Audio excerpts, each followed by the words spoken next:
What we were describing before the break is called divest to invest. That is, save money, divesting older assets and use it to buy new ones. I don't know you, but when I sell you stuff online, I never got the price of the new. The logic behind this practice is that the funds that go into the sustainment of the aircraft, once the aircraft doesn't exist anymore, can be diverted to the acquisition of a new aircraft. However, it is quite clear that the ratio will not be 1-to-1 and some capabilities will be lost in the process. True, the new assets, despite being fewer, will bring some gobsmackingly dazzling wondrous capabilities to the plate when they will be acquired, commissions, the units organized, the personnel trained, and so on.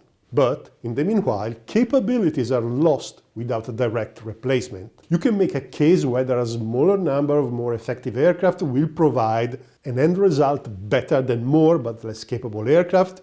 The Air Force has no doubt, but I beg to have some. For almost 2 decades now, the Air Force was ready to sacrifice everything on the altar of the F-35. As I said many times, I have no doubts about the aircraft itself as a fighting machine, but the associated program and its costs are a mess. And at this stage, it is safe to say that they will always be. Divesting to buy more of these aircraft may not be the most cost-effective strategy. And the Air Force itself is starting to have doubts, as demonstrated by the continuous references to various light fighter concepts that the Air Force commanders periodically throw to the press and the politicians just to taste the water. And the problem is not limited to combat aircraft. For example, the extremely important fleet of AWACS today is reduced to only 16 operational E-3s. These are all over 42 years old and they are no longer technologically adequate. All of this while China has a fleet of about 60 modern radar aircraft in service.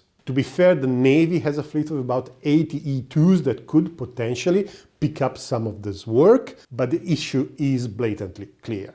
Wherever you look, the problem is the same. Another example, the bomber fleet is small and old. The youngest B-52 is 63 years old.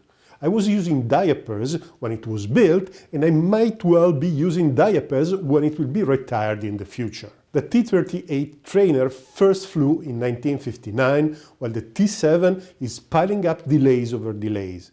And I could go on, but you got the point.